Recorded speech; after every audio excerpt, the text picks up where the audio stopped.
شاید کچھ لوگوں کا خیال ہو کہ یہ انسان کا ضعف ہے، یہ اس کی کمزوری ہے کہ وہ دیوار کے پیچھے دیکھ نہیں سکتا، دیوار کے پیچھے کوئی بات کر رہا ہو تو سن نہیں سکتا۔ یاد رکھیے گا، یہ انسان کی کمزوری نہیں ہے، یہ انسان کی پردہ پوشی ہے، یہ انسان کے لیے نفع اور فائدے کی بات ہے۔ اگر ہر شخص دیوار کے پیچھے دیکھے گا، لوگوں کے پردے کیسے قائم رہیں گے؟ اگر ہر شخص دیوار کے پیچھے کی بات سنے گا تو انسان کی پرائیویسی کا کیا بنے گا؟ انسان کی طبی ضرورت ہوتی ہے اس کی نجی اور پرائیویٹ زندگی۔ بہت ساری ایسی جگہیں ہوتی ہیں جہاں وہ پسند کرتا ہے کہ وہ اس طرح کا ہو کہ کوئی اس کے پاس موجود نہ ہو، کوئی اسے دیکھنے والا نہ ہو۔ اس میں وہ اپنے آپ کو سکون میں محسوس کرتا ہے۔ ہر وقت انسان کے لیے جلوت بہتر نہیں ہوتی، اسے خلوت کی بھی ضرورت ہوتی ہے، اور تنہائی میں اللہ تبارک و تعالیٰ نے بندے کو اطمینان عطا کیا ہوتا ہے، وہ مطمئن ہوتا ہے، آرام کی نیند لیتا ہے، آرام سے وہ اپنے اوقات کو گزارتا ہے۔ جس طرح اللہ تبارک و تعالیٰ نے ہمیں محدود آزاد دیے ہیں اور ہمارے فائدے کے لیے دیے ہیں، ہمیں بھی چاہیے ہم کوئی ایسے کام نہ کریں جو اخلاقی حدوں کو پار کریں۔ آج بہت زیادہ شوق ہوتا ہے لوگوں کو پردوں کے پیچھے دیکھنے کا، اندر کی باتیں جانچنے کا۔ میں تمہیں بتاتا ہوں اصل بات کیا ہے، میں تمہیں ٹو لگا کے بتاتا ہوں، میرے پاس خاص بات، میں تمہیں بتاتا ہوں دراصل واقعہ کیا ہے۔ جب اللہ تعالیٰ نے آپ کو محدود بنایا ہے تو یہ جستجو کرنا اور یہ تجسس کرنا اور کسی کی جاسوسی کرنا، یہ تو اخلاق کے بڑے کمزور ہونے کی علامت ہے۔ قرآن مجید میں اللہ تعالیٰ نے فرمایا، یا ایھا الذین آمنوا اجتنبوا کثیرا من الظن ان بعض الظن اثم۔ اے ایمان والو، بہت سارے گمانوں سے بچو، بے شک کوئی گمان گناہ بھی ہے، بعض گمان گناہ بھی ہیں۔ ولا تجسسوا، اور جو چیزیں پوشیدہ ہیں ان کی جستجو نہ کرو، جو تم سے چھپی ہوئی ہیں۔ ولا تجسسوا، تم جاسوسی نہ کرو۔ آپ کبھی ان لوگوں کو دیکھیں جن کا مزاج جاسوسی کرنے کا ہوتا ہے، ٹو میں پڑنے کا ہوتا ہے۔ آپ کبھی ان کی نفسیات دیکھیں، بیچارے ہو کس طرح کے جاتے ہیں۔ آپ ان لوگوں کی روحانی زندگی کا اندازہ کر سکتے ہیں کہ کس قدر زیادہ وہ اتار چڑھاؤ کا شکار ہے، ذہنی کشمکش کا شکار ہے، فکری انتشار کا شکار، جو کسی کی جستجو میں ہے۔ بجائے اس پر کہ وہ اپنے لیے کچھ محنت کریں، اپنے حصے کی کوئی ڈیوٹی کریں، وہ دوسروں کی جاسوسی کر کے اپنا وقت بھی ضائع کر رہے ہیں، اپنے آپ کو وسوسوں کا بھی شکار کر رہے ہیں، اپنی روحانیت کو بھی متاثر کر رہے ہیں، اور اپنی زندگی کے قیمتی ترین لمحات کو ضائع بھی کر رہے ہیں۔ اور بعض لوگ بعض ایسی باتیں بھی چاہتے ہیں، ایسی باتوں پر بھی تبصرہ کرتے ہیں جو ان کی ذمہ داری نہیں ہے، جو ان کی ڈیوٹی نہیں ہے۔ چلیں بالفرض کسی کو کسی کے عیب کی اطلاع ہو بھی گئی تو اس کے لیے تو صرف دو ہی باتیں ہیں، یہاں تو آپ جائیں گے اور بڑی حکمت اور دانائی کے ساتھ اس شخص کو تبلیغ کریں گے، اسے اکیلے میں مل کے اس برائی سے بچنے کا کہیں گے، یا دوسری بات یہ ہے کہ آپ اس کی ہدایت کے لیے اللہ کے حضور دعا کریں گے۔ یہ تنقید کرنا اور لوگوں کے سامنے اس کے اس عیب کو بیان کرنا، یہ تو کسی طور بھی قابل قبول چیز نہیں ہے۔ اور پھر جو خوبصورت لہجوں کے لوگ ہوتے ہیں، اعلیٰ اخلاقیات جو لوگ رکھتے ہیں، ان کا تو یہ انداز بھی نہیں ہوتا کہ وہ کسی شخص کے لیے جاسوسی کرتے پھریں۔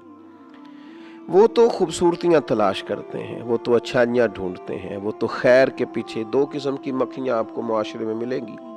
ایک شہد کی مکھی ہوتی ہے، ڈھونڈتی پھرتی ہے کوئی پھول کہیں مل جائے، اس پھول پر بیٹھتی ہے اور اس پھول سے فیض یاب ہوتی ہے، اور اس کے بعد جب وہ واپس لوٹتی ہے تو اپنے چھتے میں آ کے، اپنے گھر میں آ کے شہد بناتی ہے،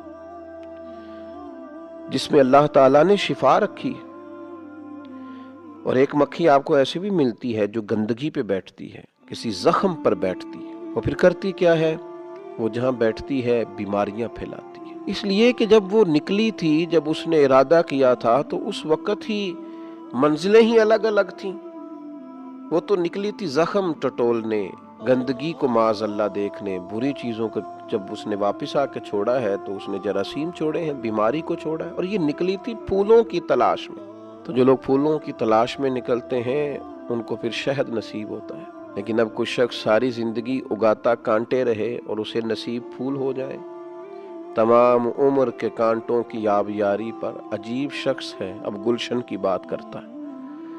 تو میرے عزیز، جاسوسی نہیں، عیب جوئی نہیں، ہمیشہ اس کشمکش میں رہنا کہ مجھے کسی کی غلطی کا پتہ چلے۔ بتائیے نا وہ شخص کس طرح کا ہو جائے گا، وہ کیا ہوگا بھلا، اس کی ذہنی کیفیت کیا ہوگی، اس کا اخلاقی معیار کیا ہوگا، اس کے دل کی کیفیت کیا ہوگی، وہ کس سٹیٹس کا آدمی ہوگا جو ہمیشہ لوگوں کے عیب تلاش کرتا ہے۔ اگر آپ کو پتہ چل بھی گیا، اور انسانوں کے اندر کمزوریاں بھی ہوتی ہیں، انبیاء کرام علیہم السلام اور فرشتوں کے علاوہ معصوم تو کوئی نہیں، تو انسانوں میں، عام انسانوں میں کمزوریاں بھی ہوتی ہیں۔ اب آپ کو عیب پتہ چل گیا، پتہ چل جاتا ہے، کسی وقت کسی کے سامنے کسی کی غلطی آ جاتی ہے، کرنا کیا ہے، رد عمل کیا کرنا ہے؟ لوگوں کو بلا بلا کے ان کے کانوں میں باتیں کی جائیں، اس بات کو نشر کر دیا جائے، اس کا اظہار کرنا شروع کر دیا جائے، وہ کوشش کی جائے کسی نہ کسی طریقے سے پھیلا دی جائے، معاذ اللہ۔ نہیں، رسول رحمت نبی اکرم صاحب خلق عظیم صلی اللہ تعالی علیہ وسلم نے ہمیں اس معاملے میں بھی حسین رہنمائی دی اور ہماری تربیت فرمائی۔ اور آپ یہ کام کر کے دیکھیں، آپ اپنے آپ کو بلند اخلاق والا پائیں گے، آپ کو محسوس ہوگا کہ یار میرے سینے میں پھول کھلیں۔ اس کی عملی مشق کریں، آپ اندازہ کریں گے کہ آپ کے اندر، روح کے اندر تازگی کتنی پیدا ہوتی ہے۔ مسلم شریف کی حدیث، حضرت ابو ہریرہ رضی اللہ تعالی عنہ ارشاد فرماتے ہیں کہ نبی اکرم صلی اللہ تعالی علیہ وسلم نے ارشاد فرمایا، جو شخص دنیا میں کسی کے عیب کا پردہ رکھے گا، اللہ تبارک و تعالی قیامت کے دن اس کے عیب کا پردہ رکھے گا۔ اور یہ بات یاد رکھیے گا، جس کے قیامت میں پردے رکھ لیے گئے وہ بچ گیا۔ سب سے زیادہ ضرورت تو ہوگی قیامت کے دن پردہ پوشی کی، سب سے زیادہ حاجت تو ہوگی قیامت کے دن کے اس کے عیب چھپا دیے جائیں۔ تو کتنی بڑی سعادت ہے کہ قیامت کے دن اس کی پردہ پوشی کی جا رہی ہے۔ اللہ تبارک و تعالی اس کو اپنے فضل سے، اپنے کرم سے، اپنی رحمت کی چادر عطا فرما رہا ہے، اس کے پردے قائم رہے، یہ پردوں میں چھپا ہوا اللہ کے حضور حاضر ہو گیا، کامیاب ہو گیا، فتح یاب ہو گیا، معاف کر دیا گیا، جنت کا حقدار بنا۔ لیکن اس کے لیے اسے دل بڑا کرنا ہے، بلند اخلاق کا مظاہرہ کرنا ہے۔ وہ کیا کرے گا؟